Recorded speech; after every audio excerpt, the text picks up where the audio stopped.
this morning after dropping off Trish, I saw somebody. There's a retirement home built real close to ACT now, and so a lot of old people go on walks through the campus because it's a real nice place to walk.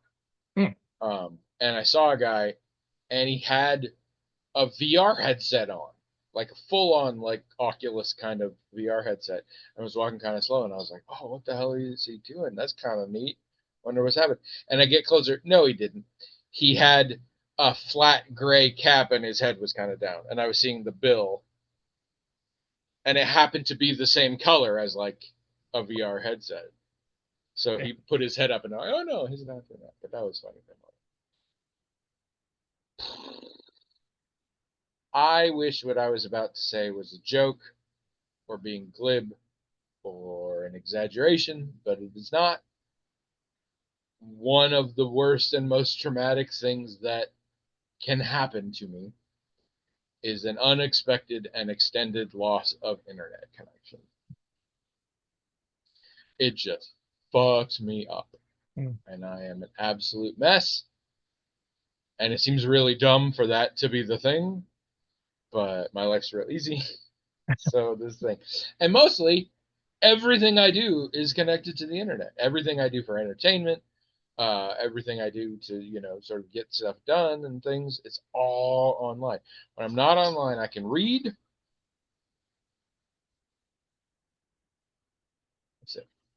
I can sleep. Um, so imagine my shock when Sunday night the internet went to shit Yeah. and couldn't get it fixed, couldn't get it fixed, couldn't get it fixed. And there were no outages reported in the area or anything. And so we finally went to bed. And in the middle of the night, I rolled over and looked, and down the hall, I can see one of our little Wi-Fi boxes, and there's a light on it, so they're white or red if it's bad. And it was white, and I was like, "Oh, it's better." And I looked at my phone, and I'm like, "Yeah, I got Wi-Fi back, great." And it was like 2 in the morning, so I went back to sleep. Woke up in the morning, it wasn't good anymore. It was down again. Couldn't figure it out. Couldn't figure it out. I'm using the app, all the stuff. We tried to do podcast because it came back for like an hour, and then we connected, and like 2 seconds in,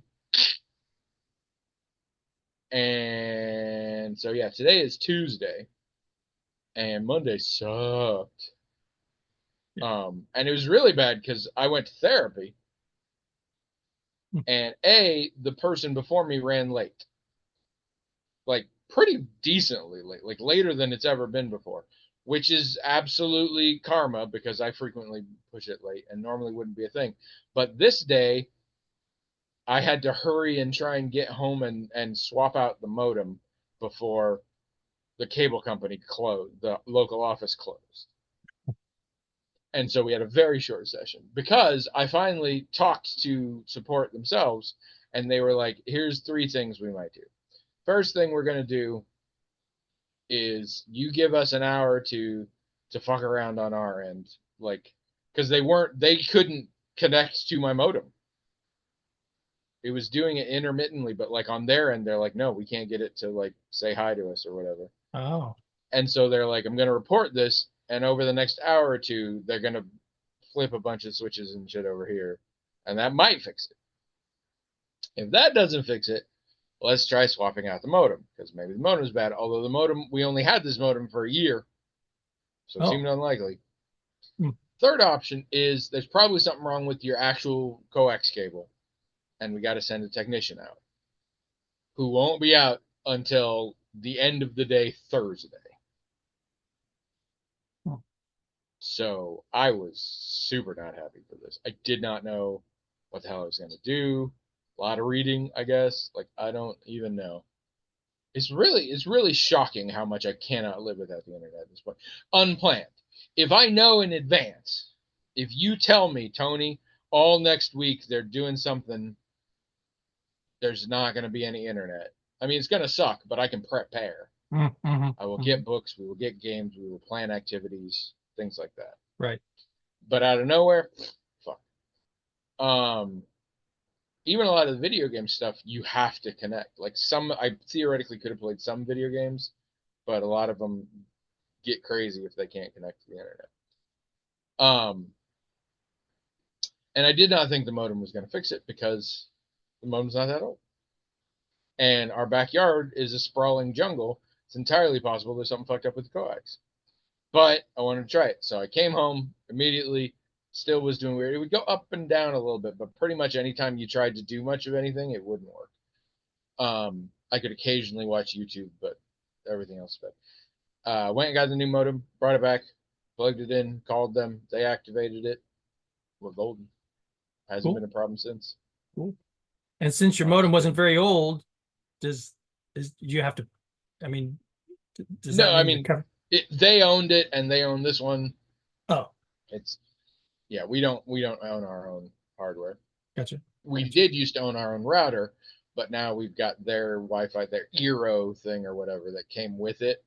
So now we just use that. And yeah, it's real nice so far. And it's also got me wondering if something was going on with that modem.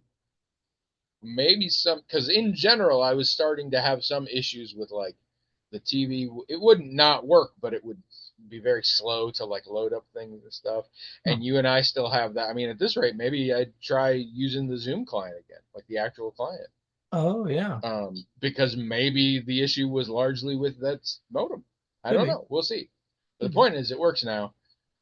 And immediately, because this was like right before I went to pick up Trish, and I was like, I have had an absolutely hellacious day, but now I'm almost giddy because the issue is gone. I'm very tired, but I'm done. And it turned out, for unrelated reasons, she had an absolute shitty day too. And she was like, I'd been hoping maybe we could just go out to eat because I didn't even want to wait around, but I had done all the prep for dinner. But when she said that, I'm like, we'll eat it tomorrow. It'll keep in the fridge. So we went out to Shakespeare's, which was nice, and I had a poutine burger, which was really, really good. It's very tasty. Hello, everyone. Welcome to Magical Talking Hat Podcast. The only podcast in the world that I've thought this through is basically if Big Bird and the Kool-Aid Man made a wish on a haunted fortune-telling machine to be human, and now one of them regrets it. I'm Tony. I'm William, and this is episode 701. Which one of us regrets it? Well, do you know which one you are? I'm pretty sure I'm Big Bird. Yeah, you're right. Do you regret being a human? No. Well, there you go. Except, do you regret being a human if instead you could be Big Bird? Oh, no. Really? No, I wouldn't rather be Big Bird. I think Big Bird's got a pretty sweet life. I know, I like Big Bird and everything, but did I ever tell you this? Oh, maybe I shouldn't tell you this story. Did you have sex with Big Bird? I'll tell it to you. So, I'm a puppeteer, and I used to go to conventions and stuff. And one convention I went to down in Fort Lauderdale, they had some Muppet people there, and there was an exhibit. And I mean, when I say Muppet people, I mean people who worked with Jim Henson or whatever. I do. I just like the phrase. I'm going to start using it as a slur on people. You're Muppet people. Anyway, they had an exhibit. And the Big Bird puppet was there. Mm-hmm. And it had shed a few I think you have told me this story. So I just picked it up off the floor. I did not reach over and pluck one or anything like that. It was on the floor. It was going to get swept up and thrown away. You got any witnesses that can corroborate this? Well, I don't have any witness. I mean, I could just be making this story up. If I did it or didn't do it. Oh no, you've got Big Bird feathers. That a tremendous amount about you makes more sense now, knowing that you have Big Bird feathers. I don't have it. I gave it to someone. In fact, that's the whole reason I picked it up, was because weirdly I knew someone who wanted one. Like I don't know how this came about. I don't know if I was talking to the person before I was going down there and I told them. I mean, I don't remember knowing there was going to be, a big bird or whatever there. But I might have told them that there was an exhibit, a Muppet exhibit there where they might have some of the puppets. Give me a big bird feather, damn it. I think they did. And then I was there. So you were peer pressured into this. And then I was there, and lo and behold, not only was the big bird thing there, but a feather was on the floor. I didn't even have to, and I wouldn't have. Yeah. I would not have reached to pluck. I would not have done that. Whatever. I mean, we all got to look ourselves in the mirror every day, so whatever. It wasn't a big one either. It was just, and it wasn't a whole one. It was like, a little piece of feather. It's like, all right. Did you say ow? I didn't. It was on the floor. When I got home, I gave it to this person. Was Big Bird also on the floor, perhaps because you had knocked him down? Nope. This person was thrilled with it. I thought, wow. And I think they were impressed that I would give it to them, but I mean, I guess it is a thing. Like, this was an actual big, at least one of them that they used. Definitely a bird, and it was definitely large. No, I'm just this was a costume that was probably seen on television or anywhere else, and this was an actual feather from this bald patch. Actual character, right? And so why wouldn't I want it? Well, I mean, it's because I'm not into that kind of thing, but this person was like just over the moon about it. So it's like, okay, cool. There's a meme. I know nothing about its context or even how it is used, because I only ever see memes in the Jordan Breeding series videos. He just sneaks them in. There's a white doorway, an interior doorway, and it gets knocked down, and behind it you see it was kicked down by Big Bird, and he's so tall, like the top of his head is above the frame, but and it's like horrifying because he's not lit right or anything, and he just kicks in the door, and he's just standing there, and he's too big even for the door, and it's like scary looking. It's pretty funny. Big Bird. I don't think I've ever been compared to Big Bird before, but I mean, I suppose that is shocking. No, I don't think I have. I'll put it this way: I'm willing to believe you have not been compared to Big Bird to your face. Yeah, you might be right about that. Well, and I'm just big, round, and full of juice, and if I tilt too far, my blood comes out the top of my head.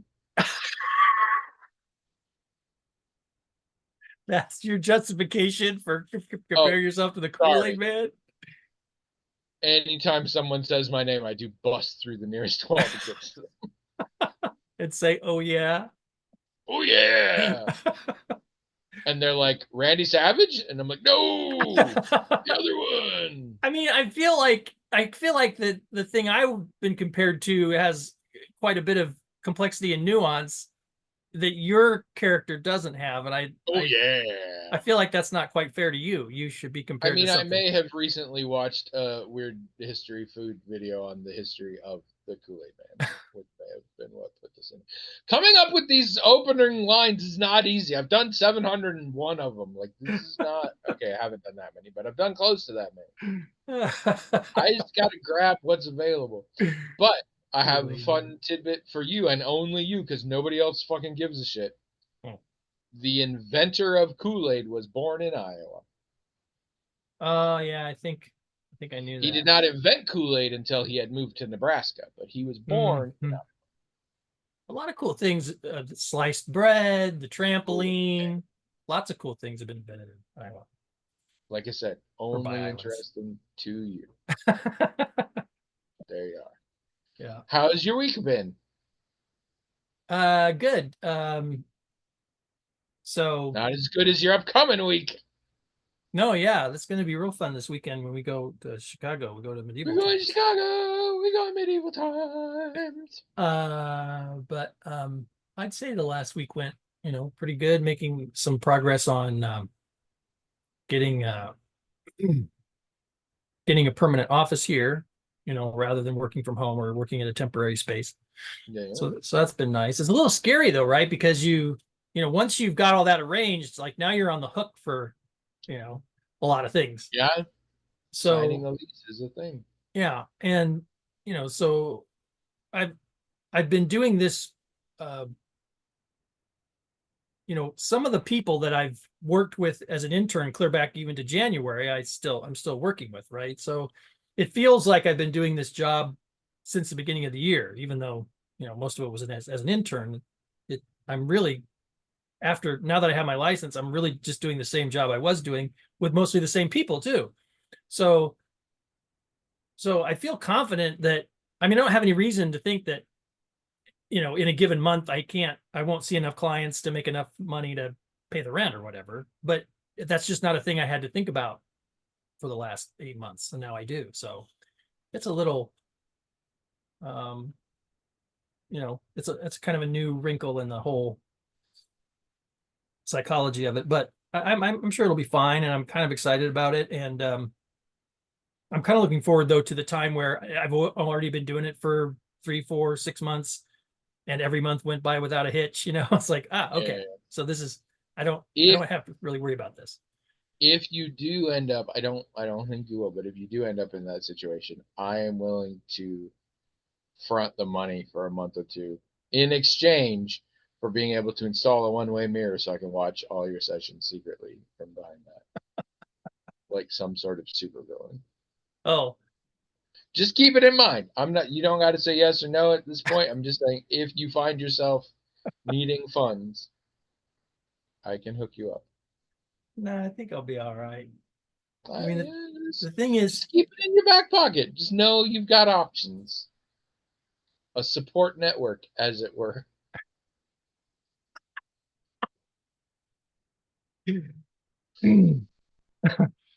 and someday, and that day may never come, I may have to ask you for a favor. A dropout show called Make Some Noise that I think I've talked about before, that's just improv prompts. There was a new episode last night, and one of them was the Godfather is annoyed, making a deal, and he's annoyed that nobody brought him a snack. And so they had the whole thing like, the day of my daughter's wedding, and you see those little shrimp things going around. You didn't think maybe you could sweeten the deal? I paid for them, but they're going fast, and I have to sit here with you. I believe the button on it was, you could have made me an omelet I couldn't refuse. That's pretty good. That's pretty good. Yeah. Dropout is probably my favorite streaming service right now. I'm not going to say it's the one I watch the most, but it's probably my favorite. And they're always coming up with new shows. Do you watch anything? I'm thinking. Yes, but I don't think anything that would interest you or our listeners, probably. And there was a lot of video game playing, so. DLC coming out for Diablo 4. Are you so excited? No. I mean, we might. So when you said a new class in it, you'll have another chance to play an electricity wizard. When you said your winter game might be Baldur's Gate 3. Yeah, I mentioned that to Abby because I think I've said on here before that we were initially excited about it, then we weren't, and then we kind of were again. And we're still in the, we think we want to try this out, but we haven't decided when. And that thing about a winter video game, we have that too, right? It's like we've got great nostalgic feelings about playing certain video games over the winter, like when Skyrim first came out or whatever. And so you do think, what's my winter video game going to be? And sometimes it's a game we've already been playing, and we just look forward to being locked in when it's snowing and playing that game. Mm-hmm. But a lot of times there's a new one, like, we look forward to. So maybe we'll do that. I think we thought the winter video game would be, Abby's been wanting to play there's a couple pirate games out, right? Where you have a ship and you. Yeah. I don't know that there are any good ones. Well, that's kind of that's the conclusion she's coming to, is that or any real single player ones. I mean, technically you can play. There's Sea of Thieves, which is very popular, but it is largely meant to be played with other people online. You can technically do it on your own, but like you're way more limited in what you can do because you don't have a crew in the same way. Mhm. And then there's Skull and Bones, which apparently sucks. Yeah. So I don't think we're gonna go that way. So and I don't think there's anything else. So I think it was just gonna be a deal like, well, we'll play Diablo, because like you said, there's a new thing. It doesn't sound very exciting to us, but we like playing together, so maybe that's what we do. But we could also couch co-op, Can you this couch co-op Baldur's Gate 3? that's my understanding. Oh, cool. I wasn't sure. Yeah. I This has come up with a couple of things. You can definitely play online co-op. Like theoretically, we could play together. I don't know if they have cross-platform, but theoretically we could.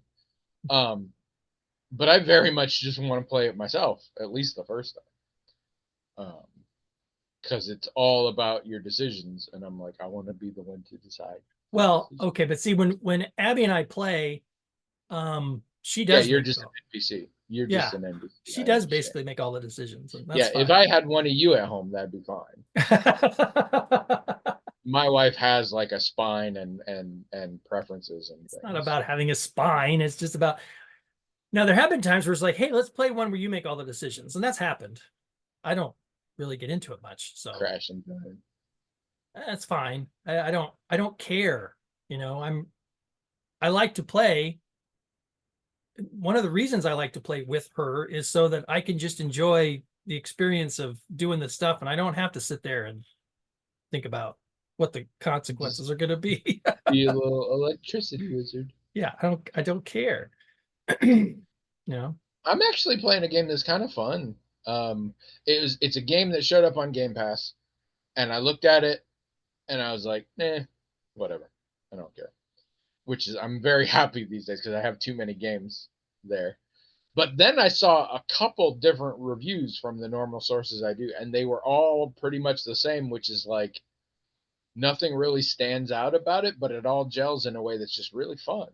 And I was like, well, fuck, I have to try it. And it is really fun.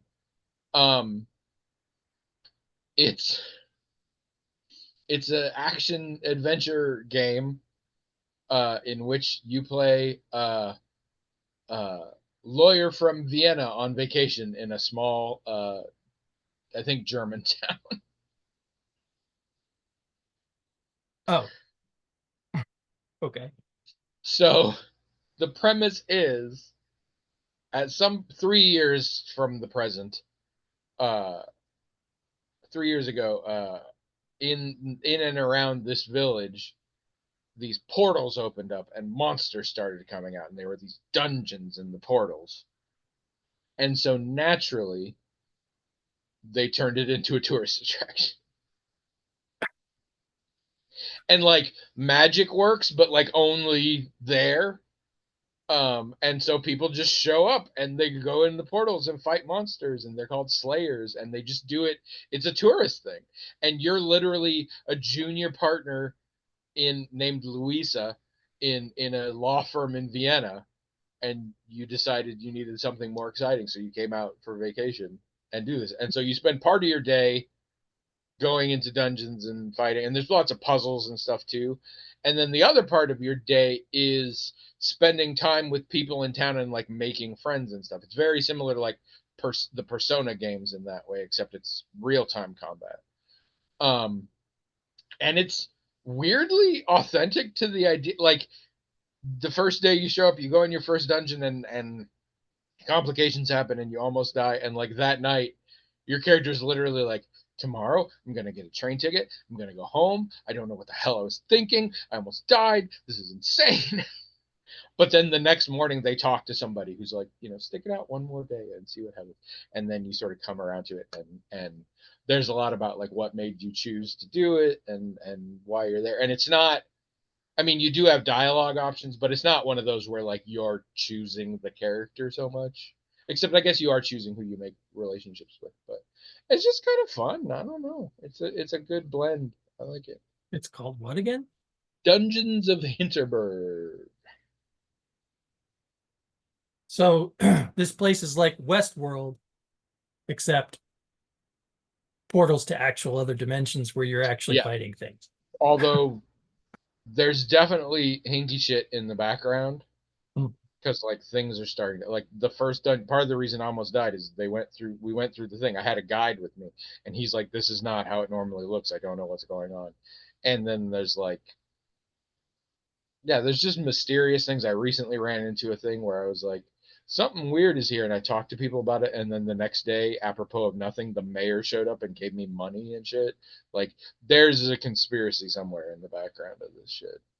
And we'll see. And I was a little stressed because I tried to play the Persona games, and I get very stressed because you can only make so many decisions.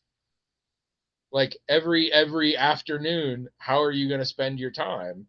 And spending time doing one thing is not spending your time doing something else, and that stresses me out because there's a calendar, like you only have so many days or whatever.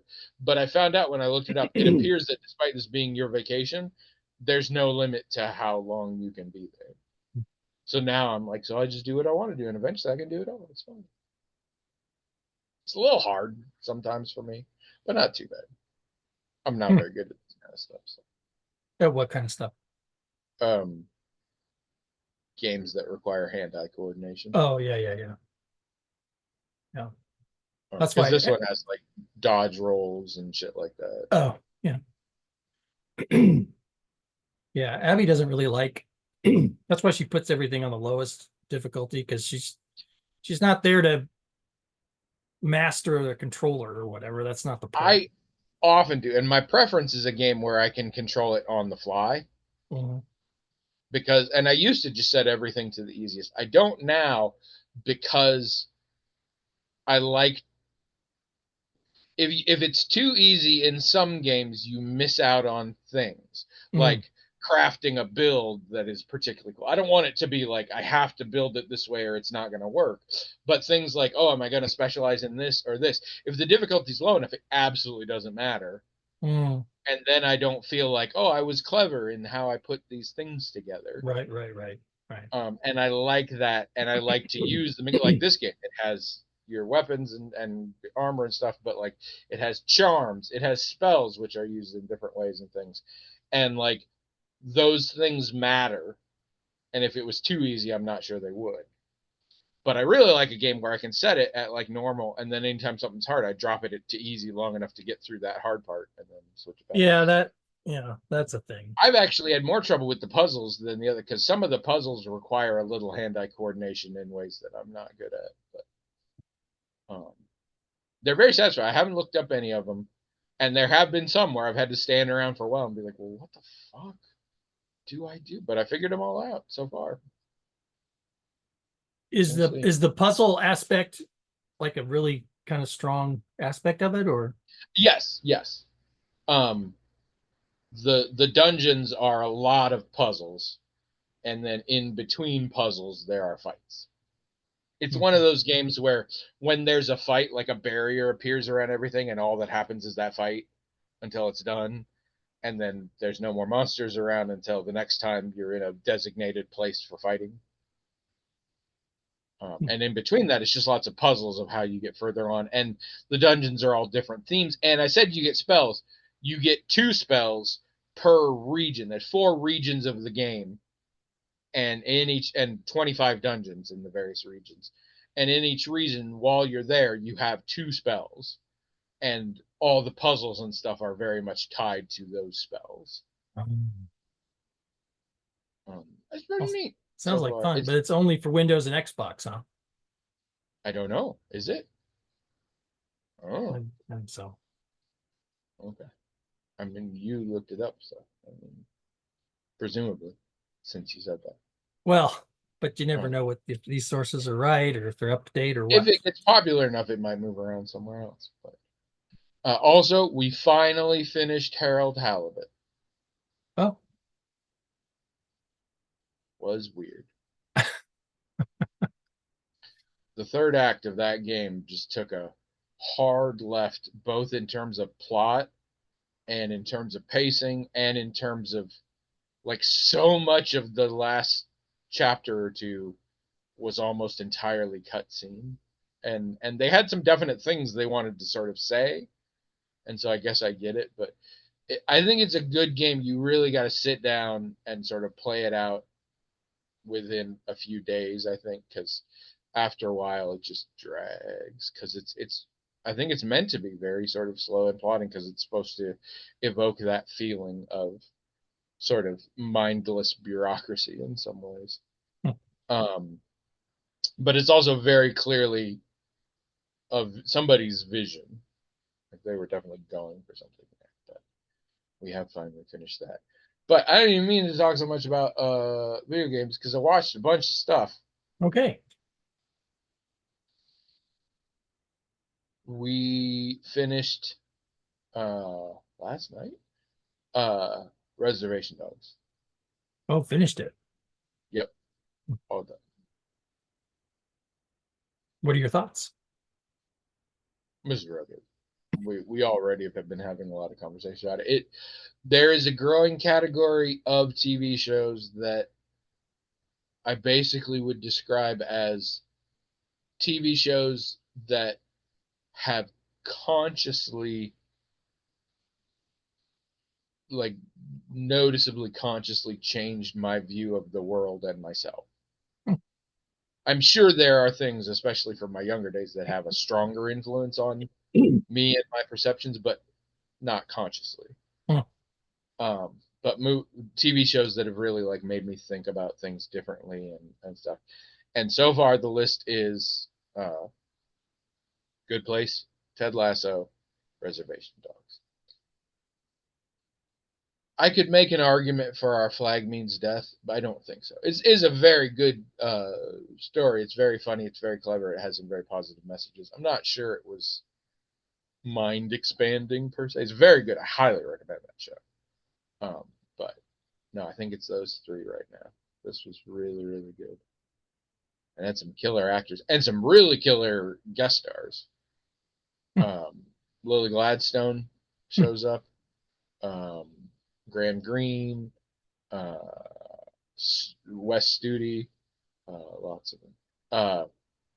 Mid-Thunder, the woman who was the lead in Prey and was in Legion. She showed up in this and she guest starred in this too. And then just other Bill Burr, Ethan Hawke, like weird choices in here, but it's all really good and it's just really good storytelling. It's really kind of fascinating. So yeah, loved that.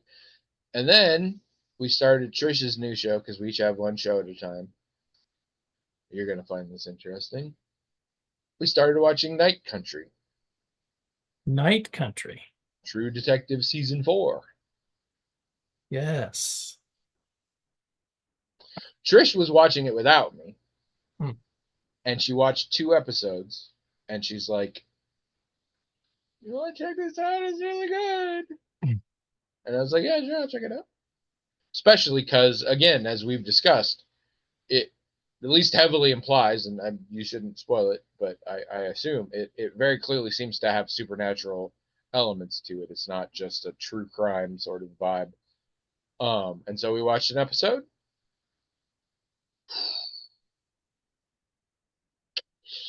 I'm not giving up yet.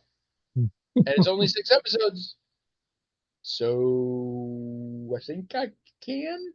All right. I'm very interested in the mystery. It is very well produced, very well shot. It looks gorgeous. It is very well acted, in my opinion. At least so far, in my opinion, it is not super well written. A lot of the dialogue feels very clunky and derivative to me. But more than that, and I was kind of hoping it was just like a lead up thing in the first episode, but I saw that this season on, and it's going to be very integral. It's a story that is just made up of nothing but people with very sad lives being really shitty to each other, which is like the number one thing to cause me not to watch. At this point, I fucking hate Jodie Foster. I hate hating Jodie Foster. But I'm like, she sucks. I mean, she's got some good qualities, but she sucks. And everybody in it sucks. And they're all real awful to each other. And I think we're going to spend a fair bit of time on that. And I'm not here for that. So I'm trying, but it's right on a razor's edge. Yeah. So we will see. But it's only 6 episodes. I like that. I can probably make my way through that. Whether or not I will have enjoyed it, harder to say. Apparently, Trish wanted me to watch it. There's some video on YouTube. I don't. It might be Vanity Fair. I don't know. It's like an hour-long video of Robert Downey Jr. and Jodie Foster just talking about their acting careers and the choices of the roles they played and why and things like that. And it came up again last night because Trish said she talked about her character from that country, and she's like, she's not a good person, and how that can be tricky to play and things. Oh, let's talk some movies. This is on that list. All right, got my country. Okay. Saw 2 movies. I'll talk about one real quick. So this has been sitting around for a while as people who know this sort of thing say this is one of the best action movies for action, especially in terms of like it being practical action and things like that. It's a movie, it's an Indonesian film called The Raid or The Raid Redemption. And I've been interested in seeing it for a while, and we finally did. It does have amazing action in it. I don't know. It's the British have a term grotty. It's just very dirty and gross, and I mean it is very violent, obviously, and there is some gore and stuff. I made a joke as the survivors were sort of hobbling their way out, and they all had cuts in places and ears removed and stuff. And as it's happening, I was like, and a week later, they all died of sepsis. Mm. Like I think it's exactly what it intended to be, and I think it's very good at what it intended to be. I don't know that I enjoyed it.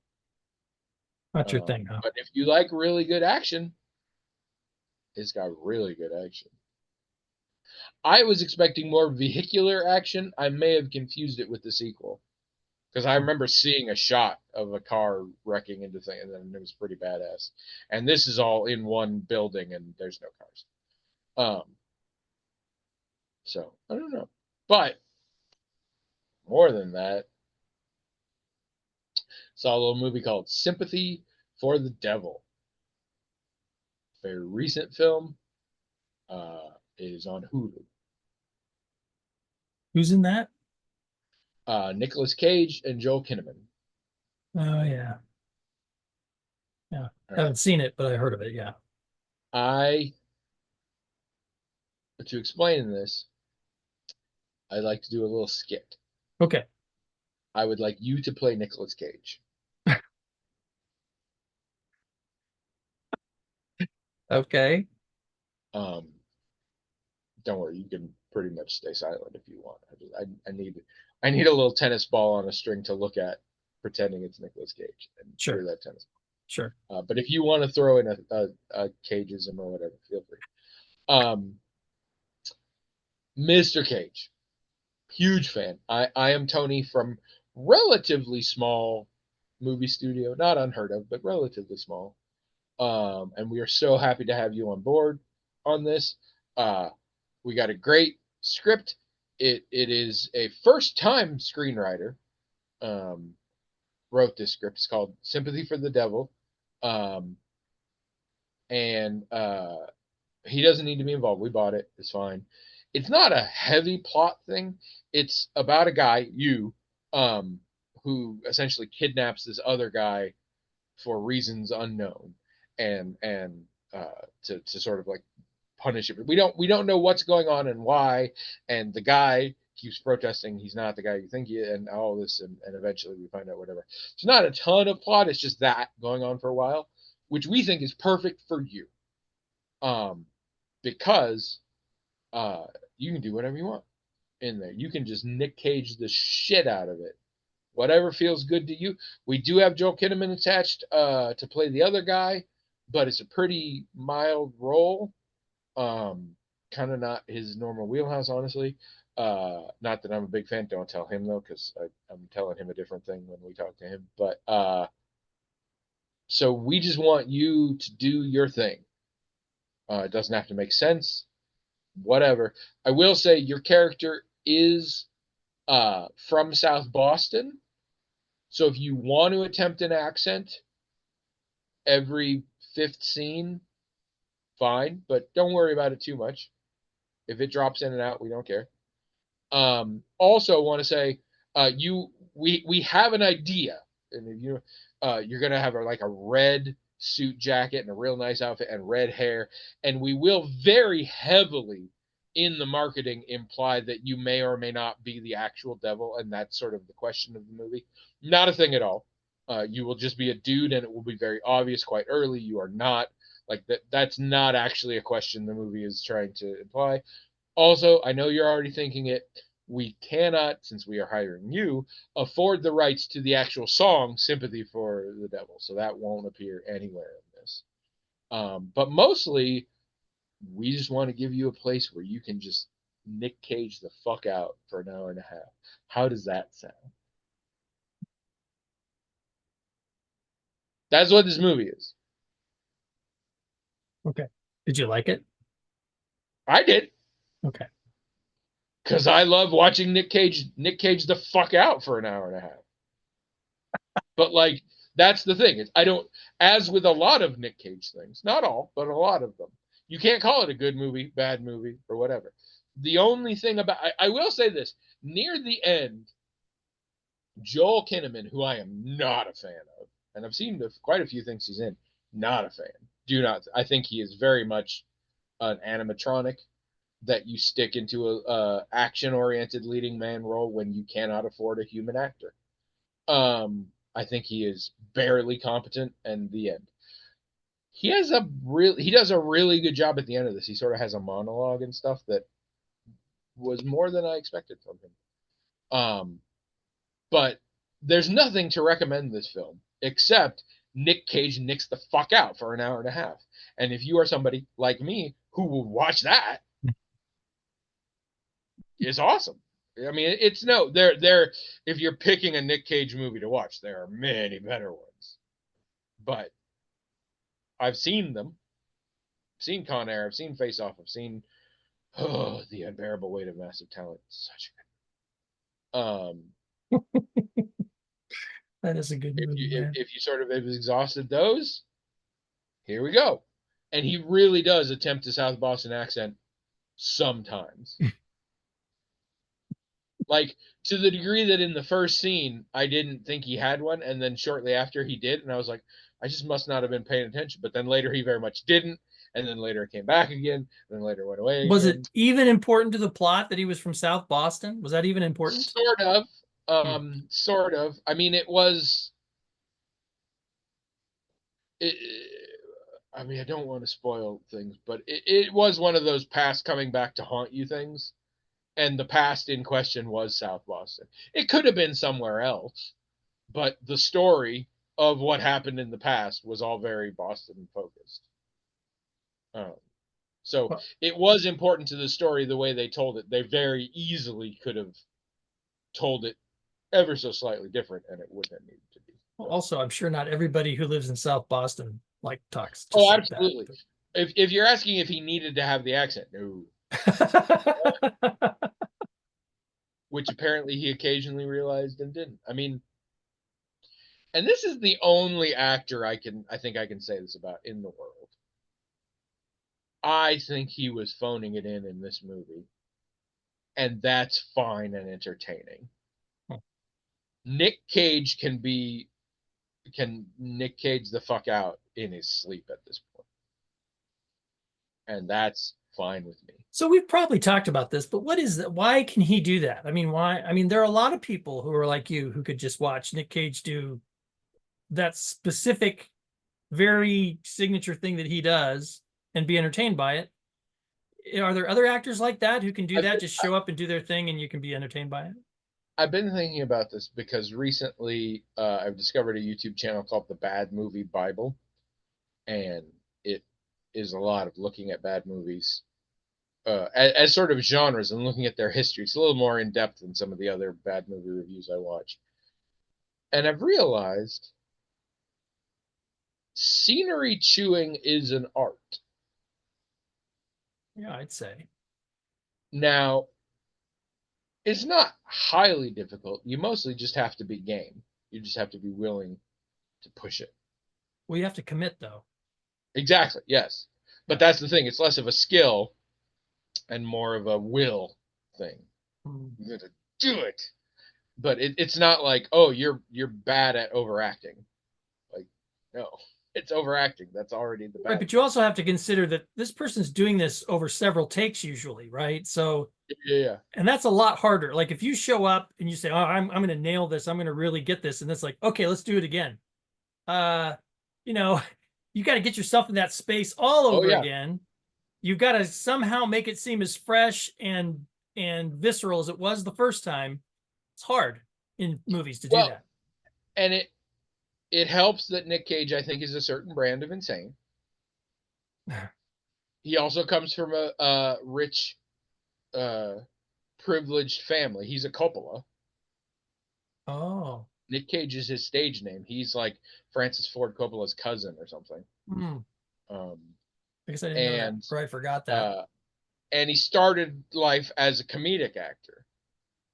And often people going from dramatic to comedy or comedy to drama can really make something of it because that's sort of a conscious choice in your career. You didn't just fall into the slot you did. You're like, I want to do something different. And I think it has evolved over time, but he's just really good at scenery chewing. And I imagine he's the sort that scenery chews in his real life. So I think it's just very normal for him. And he's got a lot of experience. But there is something about, I just today was watching a thing on the history of a movie called Space Mutiny, which some of you who are Mystery Science Theater or RiffTrax fans will know. It's a terrible, terrible film. Sci-fi film out of the 80s. And the villain, I don't know the actor. I've never seen him in anything else. But he is like evil laughing until it looks like his skull's going to pop out of his head. And it's super entertaining. And this is the thing. When people, my wife has difficulty with this, although she's come around over the years. When we say like we like bad movies sort of unironically, it's because there's, and you can have like Donald Pleasence. Donald Pleasence is a well-respected actor for all that he made 180 movies, almost all of which were bad. Because he knows how to work it. He knows how to be a villain and to really put all into it. And that's often what I look for. I've talked before about like, so bad it's good movies don't work if you're trying to do it on purpose. There has to be an earnest. You have to really be trying to do a thing. And at that point, the earnestness is entertaining, whether or not it is professional or good. Well, yeah, but I think the connection you drew with comedy is apt because comedy is also a thing where many times it's the commitment, it's the commitment that sells it, right? Like, you can have a funny line or whatever, but sometimes on paper, what's happening isn't funny. It's how it's being played. And a lot of times, as you just pointed out, it's that earnestness that's like, right? Like this is an absurd situation that this person is taking absolutely seriously or whatever. Yeah. And you get great ones in the other direction. Alec Baldwin, Jon Hamm.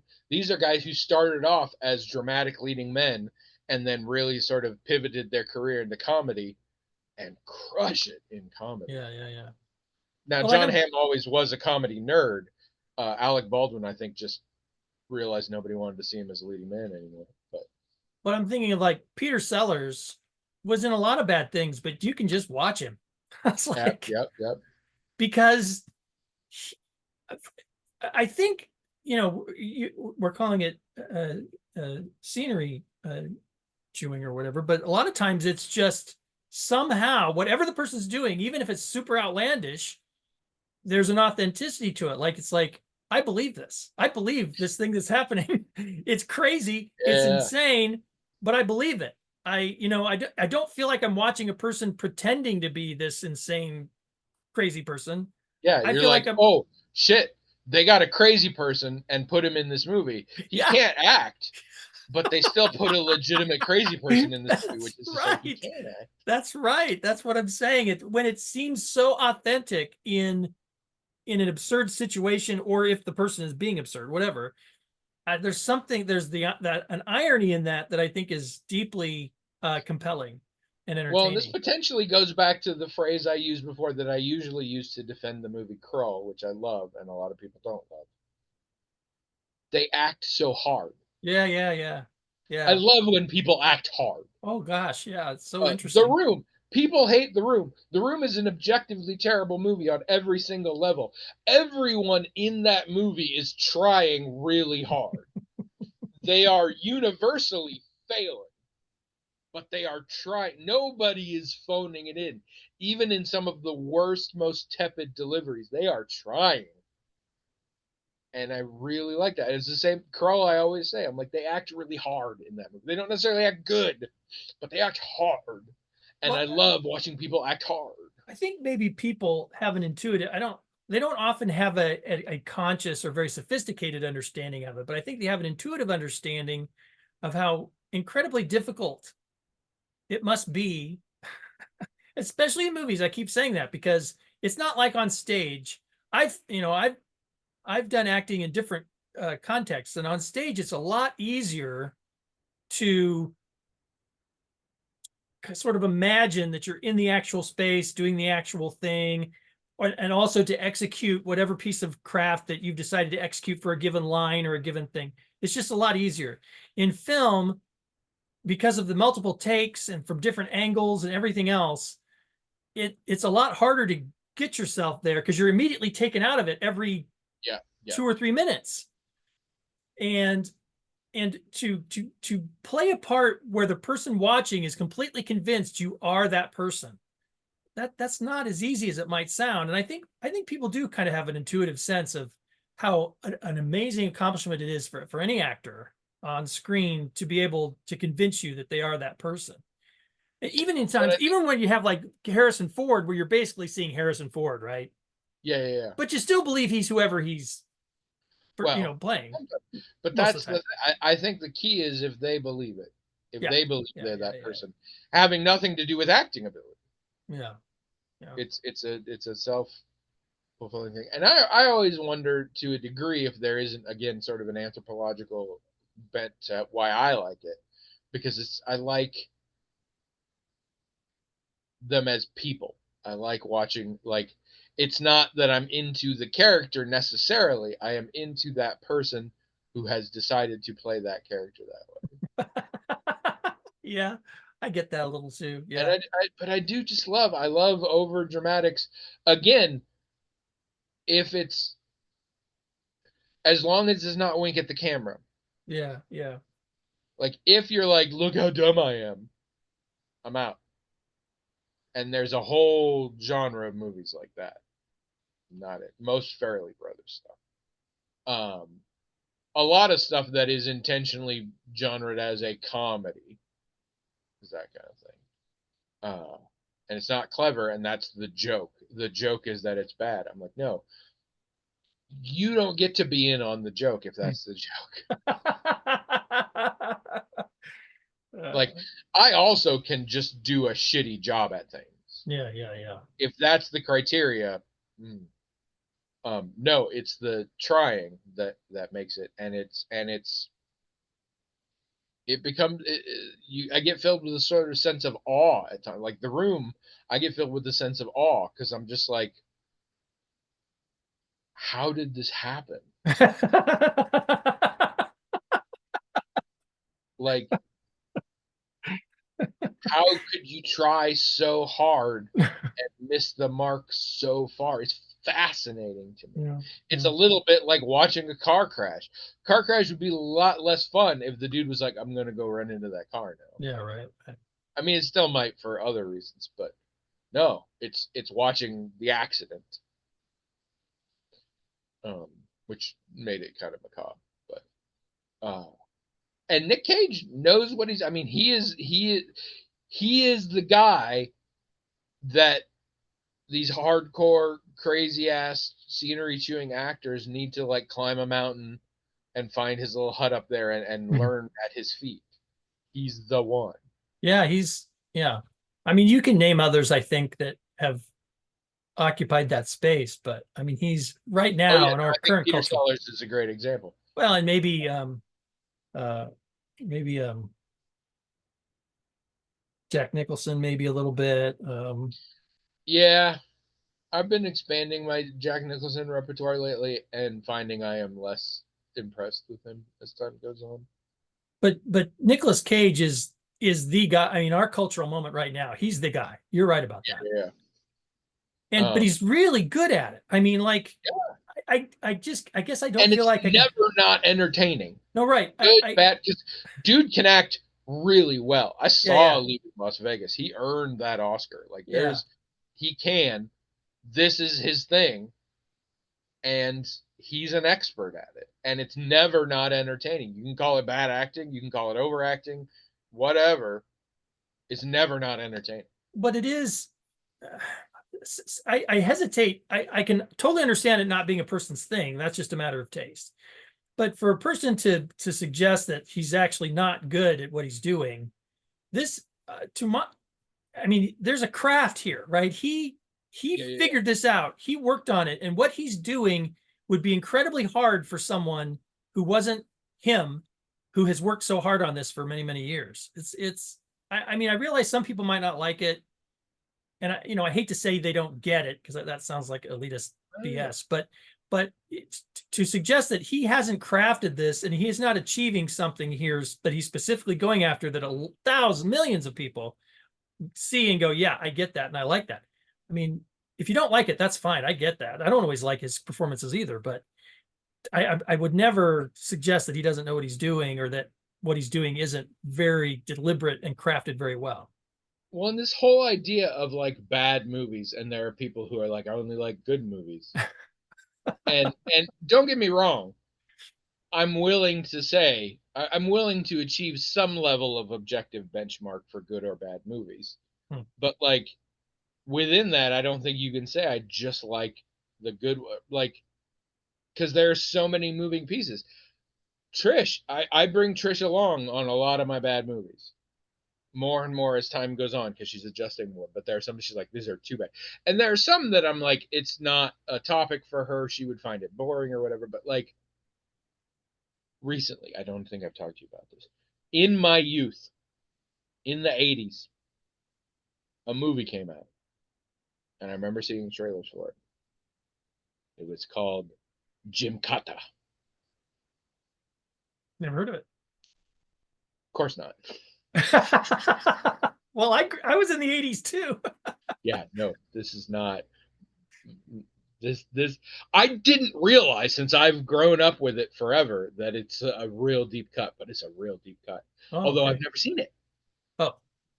Because I was too young and because it would have been like the mid 80s because what happened was the 84 Olympics happened. Mm-hmm. And for a split second everybody was super excited about gymnastics. Yeah. So they hired an actual gold medal gymnast who had never acted in his life or since to play the lead in an insanely 80s action movie where the premise is he's a very accomplished gymnast who's being taught a mix of martial arts and gymnastics so that he can go into this country and do spy related things. Except it's all gymnastics. And it's he fights people with gymnastics, which only works if you have scenes like he fights people in the middle of a village square where there's a monument in the village square that is weirdly the exact shape and size of a pommel horse. Or there's an alleyway that for some reason has uneven parallel bars in it. Or one of the ninjas he's fighting ducks down so he can do a roll over their back and kick another guy. And it's just so they invent this fake country called Parmistan. And for years I've wanted to see it, but it was never anywhere. And I would look every once in a while I do a search on like Roku or Just Watch, and it's just not anywhere. And I'm like, well, fuck me. And then for some reason, uh, Screen Junkies did an honest trailer of it recently. And I was like, I haven't checked in a few years. I'll check again. And it's fucking out there for like $3 rental on Amazon. So I haven't watched it yet because I'm trying to get Trish involved. And she's like, maybe. But then I showed her the trailer and she's like, I don't know. It looks really bad. And I was like, to me, that was the most pointless sentence. Yes, it's really bad. Sorry, did you not think? Like, that's why you watch it. Like, that's why I want to. If somehow they did this good, I don't know that I'd want to see it. But, like, it's a bad movie. I'll bet it's going to be real fun. And it's just the thing to say, like, I don't like movies of poor quality. I'm like, I don't think that's really a thing. Or you're watching movies weird. Like, I only watch movies for the production values or something. Like, no, you can not like or like whatever you want, but it's such a weird. It's like when a person says their sexual orientation is super straight. You remember this term? Yes. Yeah, where you're only attracted to people who were born biologically assigned the opposite sex at birth. And the immediate response to that is, but what if you can't tell? How would you know? And it's the same thing. It's like, so you've seen every movie that is not quality made? Like, I mean, it's just such a weird because bad movies defy specific genre or actor or production. Like, there are some really well produced, really terrible movies. And well, I mean, there's a level of this really though well that's made like movies that aren't very good. right. There's a level of this that's the same as saying, well, I only like good art. It's like, but what is that really? Very much, very much, Right. exactly. So there's a I'm like, level we of it can that's that. discuss what makes good art and bad art as you like. Yeah. But when you're talking about what you like, Yeah. it's a very arbitrary rubric. Yeah. Very much so. Very much And so. it honestly, there's this whiff of I only like movies that other people say it's okay to like. Yeah. Right. Yep. There's a little bit of that in there. It seems like. And don't get me wrong, if you see the trailer for Gymkata and you're like, I don't think I want to see that, I'm like, that's fair. It's absolutely fair. But if you're like, I don't want to see it because it's bad, I'm like, well, I mean, I really awesome. when I think of my own art consumption, if I want to subject myself to say a book or a movie or whatever, or even stand in front of a piece of art and look at it, it's very subjective, right? It's like I'm going to get something out of this, and so I almost really don't think of it in terms of good or bad. It's like, well, this is useful, this does something for me, is edifying for me, or it's not, which seems like a very subjective and personal thing. So I figure for someone else, maybe it will, maybe it won't.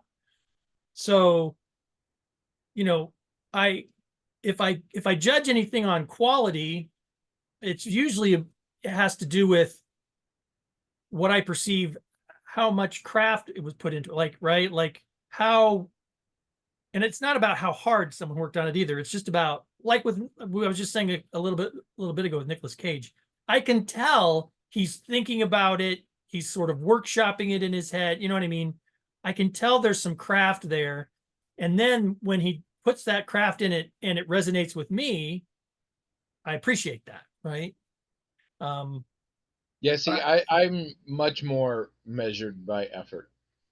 But like Roadhouse, not the new bullshit with Jake Gyllenhaal that I refuse to watch. The original Roadhouse. That movie is awesome. That movie is incredible. I recommend it to anyone. It is a hell of a time. It is really entertaining. It is objectively a shit movie. It is real bad. But I wouldn't say I enjoy it because it's bad. It's not an ironic, like, it's just a fun time. And it's a poor movie, but it's a really entertaining and exciting movie. And that you then get the other side with people who are like, I believe the phrase there usually is, it's not art. It's not high art or whatever. High art, And these are the people who are basically saying, I only like bad movies. It's the same thing. It's like,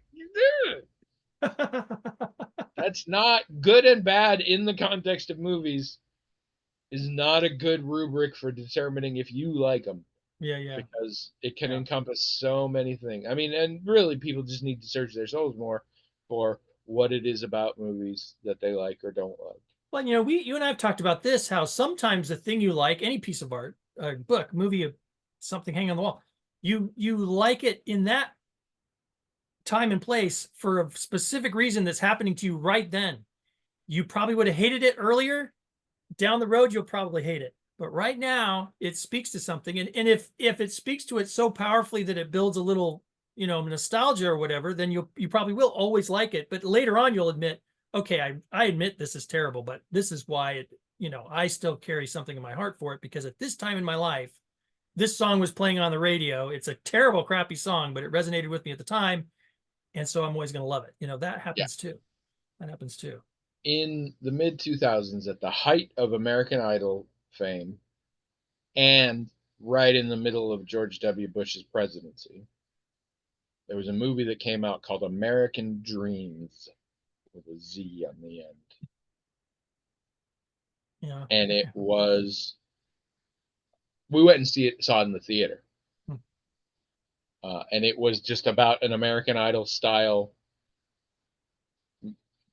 contest where, in order to prop up his ratings, the president, who was Dennis Quaid, looking and acting exactly like George W. Bush, was a guest judge on the show.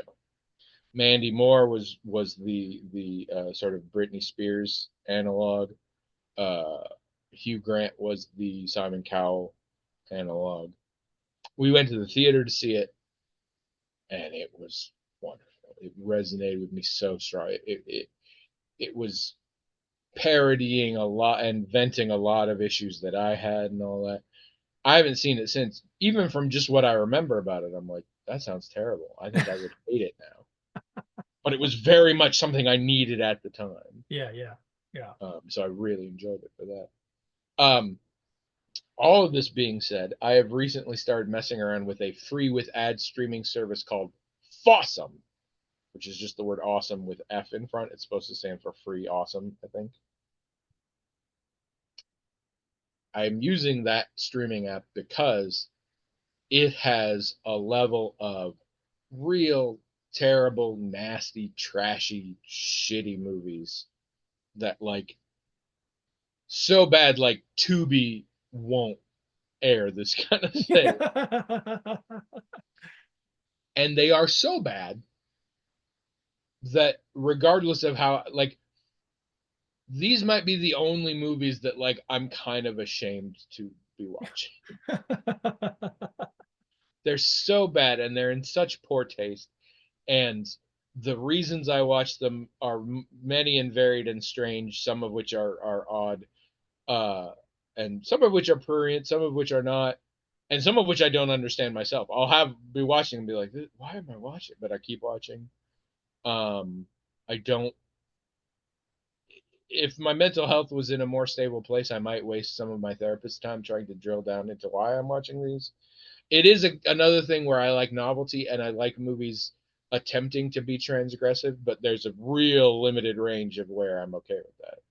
Like, you can go too far real fast for what I'm comfortable with. But so there do still exist things that I'm like,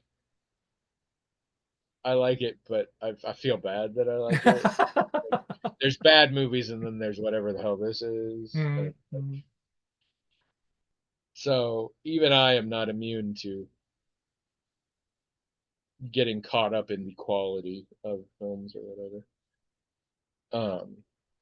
But yeah, no, if you like watching Nicolas Cage the fuck out of things, and you haven't already seen The Unbearable Weight of Massive Talent, do Sympathy for the Devil.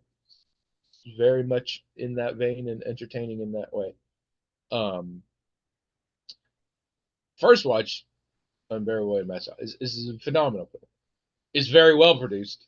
It's very well acted all around. It has Pedro Pascal in the other lead, and he and Nick Cage just have the most amazing chemistry. Again, as I think you have mentioned, because Pedro Pascal has chemistry with everybody, everywhere, all the time. He pretty much does, yeah. Yeah. I mean, I can't find an exception so far. Yeah, me In neither. all the things I've seen. Me neither. Um, He's a very charismatic guy.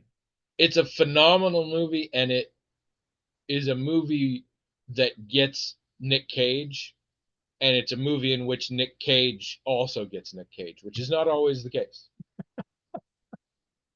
Sometimes Nick Cage thinks he's giving a type of performance, and that's not the type of performance he's giving. No. Because he's a crazy. He's got a crazy going on. Okay. He's in there. Buying dinosaur skulls and shit. He's out there.